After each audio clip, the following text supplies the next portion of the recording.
নমস্কার বন্ধুরা, কেমন আছেন সবাই? আশা করছি সবাই খুব ভালো আছেন, সুস্থ আছেন। আমি রাত্রি আর জীবনের চালচিত্রতে আপনাদের সবাইকে স্বাগত। আজ আমি আপনাদের বানিয়ে দেখাবো এমন একটা রেসিপি যেটা প্রচণ্ড গরমে ভাতের পাতে আমাদের খুব তৃপ্তি দেয়। দেখাবো কাঁচা আমের চাটনি। তো চলুন শুরু করা যাক। প্রথমেই আমি 3টে কাঁচা মিঠে আমকে লম্বা লম্বা করে কেটে খুব ভালোভাবে ধুয়ে নিয়েছি। এরপর আমি কড়াইয়ে দিয়ে দিলাম 2 চামচ সরষের তেল। তেল গরম হলে তাতে ফোড়ন দিলাম 1 চামচ 5 ফোড়ন আর একটা শুকনো লঙ্কা। চাটনিতে খুব একটা তেলের ব্যবহার লাগে না, তাই তেলটা কম দিলেই চলে।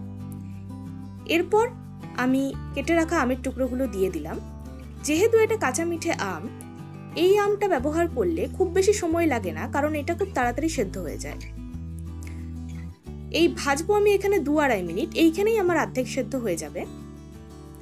আরেকটা কথা, আপনারা যদি কাঁচা মিঠে আমের বদলে টক আম ব্যবহার করেন সেক্ষেত্রে আর একটু বেশি সময় ভাজবেন, আর মিষ্টিটাও একটু বেশি লাগবে। তবে এই আমে মিষ্টিটাও কম লাগে। এই রান্নাটা তেমন কোনো মশলাই ব্যবহার হয় না, শুধুমাত্র একটা সিক্রেট রেসিপি ব্যবহার করেই এই রান্নার স্বাদ বাড়িয়ে দেওয়া যায়। আমি এখানে দিয়ে দিলাম পরিমাণ মতো নুন আর অল্প একটু হলুদ।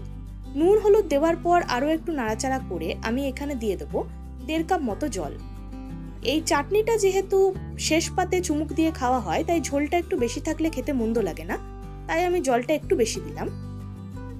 জল দেওয়ার পরে এটাকে চাপা দিয়ে আমি মিনিট 2 কম আঁচে রান্না হতে দেব।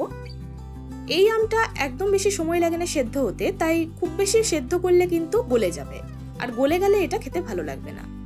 মিনিট 2 পরে আপনাদের দেখাচ্ছি। দেখুন, আম একদম সেদ্ধ হয়ে গেছে। এই পর্যায়ে আমি এখানে দিয়ে দেব 3 চামচ মতো চিনি। খুব বেশি আমগুলো টক না থাকায় আমি চিনি খুব একটা দিলাম না। তাছাড়া চাটনিটা একটু টকটক খেতেও ভালো লাগে, তাই খুব মিষ্টি হয়ে গেলে খেতে একদমই ভালো লাগবে না। আপনারা নিজেদের পরিমাণ মতো চিনি দেবেন। চিনিটা মিশে যাওয়ার জন্য আমি আরও 1 মিনিট মতো চাপা দিয়ে দেবো। আঁচটা একদম কম থাকবে। এই সময় আমি আপনাদের সিক্রেট রেসিপিটা বানিয়ে দেখাচ্ছি, সেই মশলাটা যেটা দিয়ে দিলে এই চাটনির স্বাদ অনেক গুণ বেড়ে যাবে।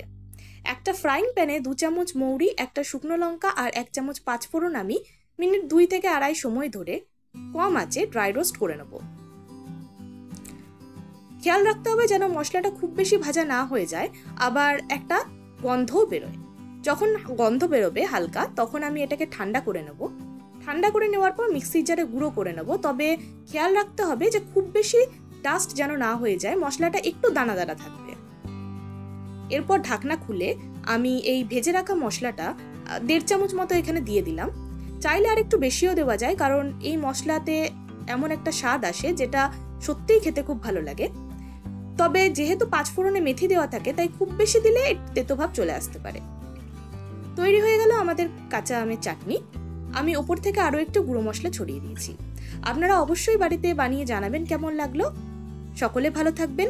দেখা হচ্ছে পরের ভিডিও।